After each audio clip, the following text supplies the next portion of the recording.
po' come le nuvole in qualche modo, no? Che sono sospese in aria, che hanno la capacità di restituire quello che hanno preso dalla terra, l'acqua che sale, diventa nuvola e poi di nuovo acqua. Ecco, mi piacerebbe che il tempo dell'anima ci fosse quest'idea di prendere e di restituire.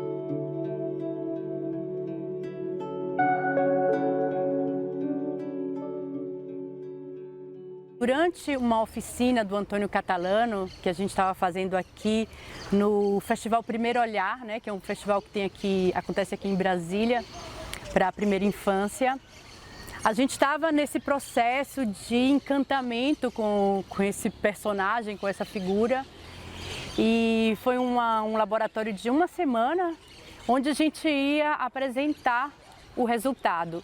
E durante o ensaio dessa apresentação, né, eu corri para Gabriel e falei assim: Gabriel, vamos para a Itália fazer uma residência com o Antônio? E ele, vamos.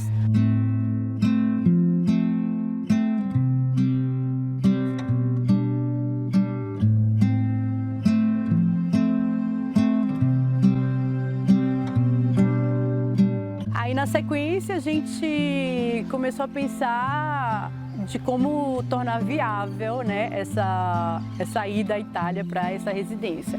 Aí a gente foi atrás do Conexão, convidamos outras pessoas para entrar no processo.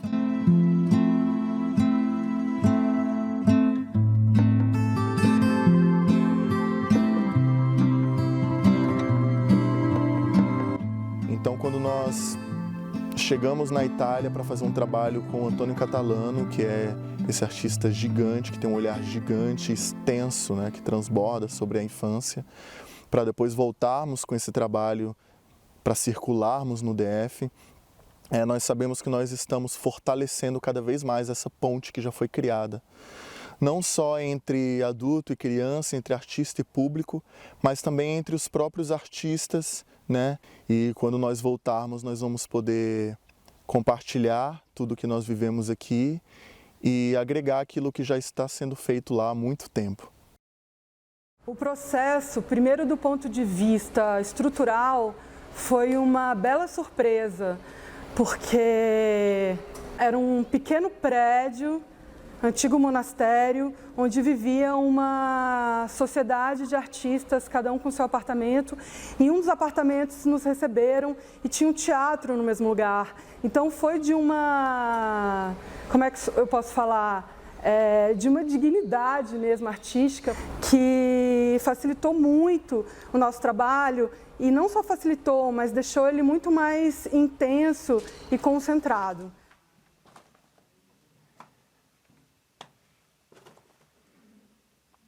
E uma característica desse processo é que a gente talvez não pare de pensar no espetáculo e no que está sendo produzido. Porque ao mesmo tempo que a gente tem um momento de sala de ensaio, a gente dorme no mesmo local que trabalha. Então a gente acorda, já começa a falar sobre o espetáculo, começa a falar sobre o que a gente está fazendo, vai para a sala de ensaio, trabalha, produz, termina e ainda a gente fica reverberando o assunto. O Antônio esqueceu uma coisa na sala e aí ele me pediu para ir no teatro buscar. Ou seja, eu estava em casa, desci as escadas e abri a porta do teatro.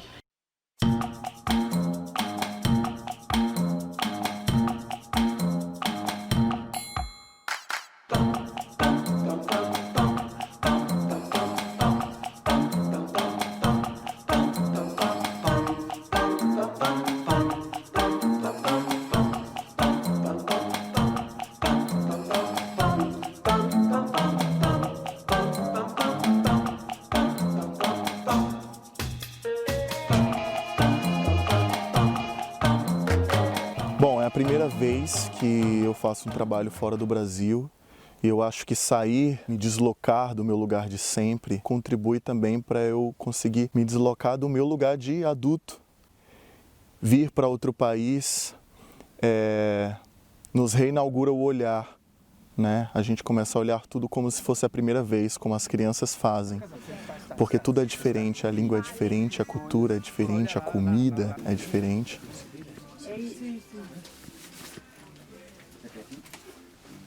Do ponto de vista artístico, da construção dramatúrgica do espetáculo, pensando em dramaturgia não só em texto, mas em movimento, construção de personagem, foi muito interessante porque a gente construiu essa proposta de dramaturgia não linear. Ela é muito interessante para a criança porque tem vários espaços abertos onde a criança ou seus acompanhantes podem criar caminhos e dessa forma criar identificações talvez muito mais potentes para essa época da vida onde essa lógica cartesiana não faz muito sentido. Então é uma grande brincadeira dramatúrgica.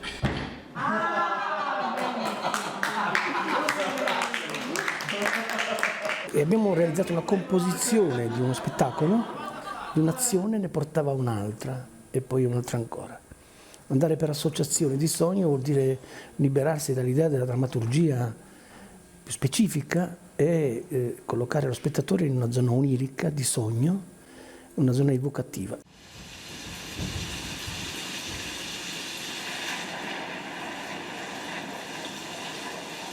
E gli stessi personaggi, persone, questo popolo, che si chiama appunto, abbiamo inventato un popolo di Lu, mette in condizione, fa delle cose misteriose, si abbraccia, si dona il pane, si dona i fiori, è sotto la pioggia. Mette lo spettatore in una modalità diversa, quella di non interpretare, quella di accettare un'evocazione.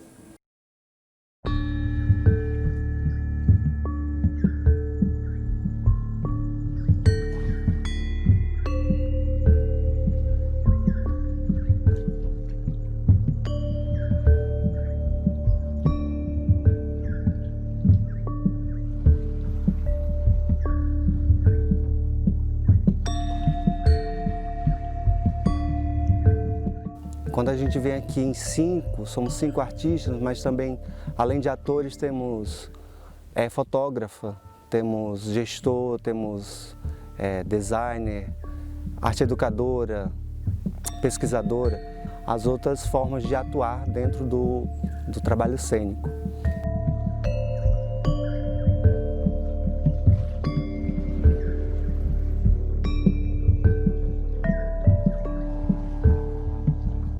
Cara, para mim foi muito interessante porque eu sempre chego no fim do processo, né? Eu já chego, já está tudo montado e eu tenho que tentar captar mais ou menos o que eles querem. Mas é difícil assim a gente botar nosso olhar, né? Numa coisa que já está pronta, só chegar ali e fazer uma coisa mais automática. E não, nesse processo eu pude participar bem e isso ajuda bastante o meu olhar e eu acho que o meu olhar ajudou eles também.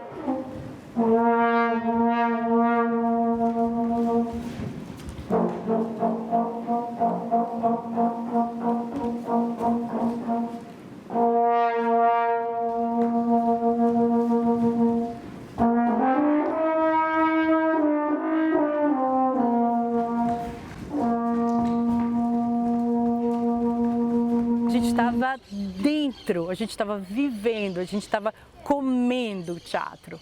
A gente estava interno e era tudo muito aflorado, assim.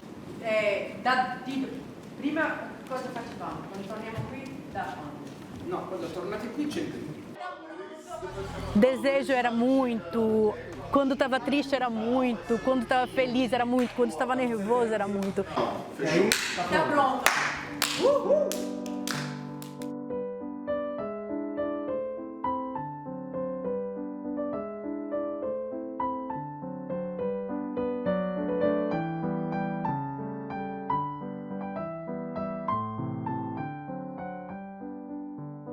Lavorare con questo gruppo che è arrivato dal Brasile è stato molto interessante. È interessante perché in qualche modo siamo entrati subito in sintonia. Subito li ho coinvolti in quest'idea del tempo dell'animo.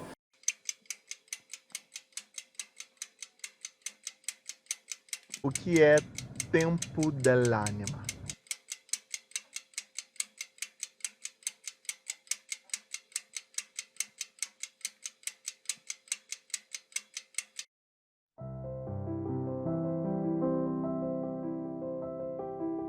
Aquele lugar misterioso que todo mundo tem, mas que a gente esquece de vivê-lo, né? Então, talvez seja o tempo do agora, que é estar totalmente presente em relação com a vida. Nós, quando éramos crianças, medimos o tempo simplesmente com a vida, né? A criança ela está mais vinculada aos rituais.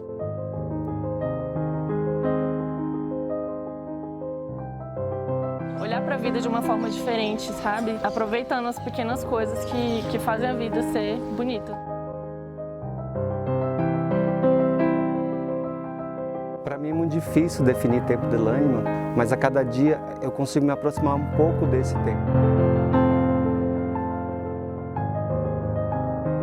Ci sono due tipi di tempi. Il tempo legato alla realtà, quello che chiamiamo il tempo cronologico. Poi invece nell'animo, nel profondo di ognuno di noi, esiste secondo me un altro tipo di tempo, o forse un non tempo, chiamato tempo dell'animo. E nell'animo il tempo e lo spazio sono un'altra dimensione, è un'altra cosa da quello che noi conosciamo. Dice posto 22, quindi non devo fare ancora una. Beh, io quando arrivo ragazzi facciamo che quando arrivo faccio sentire. Alguém consegue... Não, Legal. consegue estar perto da verdade, não? Tá bom, tá bom. Pega um pouco pra você, assim, ó.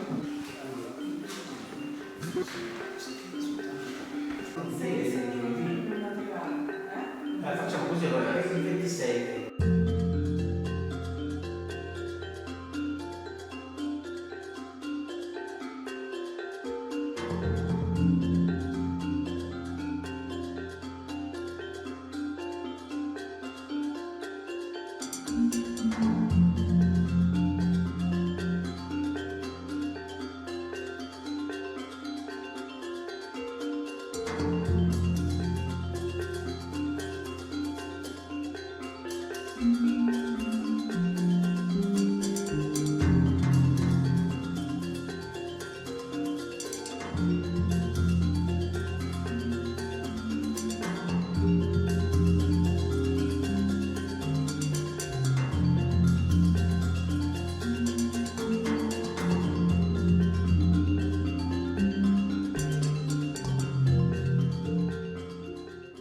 Nei bambini esiste profondamente il senso dell'arte, ma non come la concepiamo noi. Loro esistono nel tempo dell'arte, nell'arte nel senso magico del termine. Non fanno delle opere d'arte per vendere, fanno dell'arte, se bisogna ancora chiamarla così, non lo so, perché hanno una necessità interiore per raccontarsi, per vedersi, per dirsi. È un modo di essere. Ecco, loro che i bambini hanno un concetto di animismo, vedono l'anima in tutte le cose. E allora la loro concezione di arte è un'arte che mi interessa moltissimo, perché è un'arte libera da tutti gli schemi, è un'arte necessaria, è un'arte che racconta il mondo e soprattutto è un'arte magica, perché loro sono maghi. Magica perché parte da un luogo, quell'arte a noi è misterioso e sconosciuto. Ce ne siamo dimenticati. Il luogo dove parte è il luogo della sorgente, il luogo dove nasce il tutto. Loro sanno andare in quel luogo, sanno raccontare quel luogo, attraverso gli scarabocchi dei segni, attraverso il modo di fare il loro teatro. Raccontano quella fonte. È un grande insegnamento per tutti gli artisti, per tutte le persone sensibili, quello di andare al luogo dove nasce il tutto. Perché lì è forse il luogo dell'ispirazione più vera, più profonda. Perché lì non ci sono sovrastrutture mentali. Qui la fonte si può bere acqua fresca, molto fresca, per rigenerarsi, per rivedersi, per rivivere forse.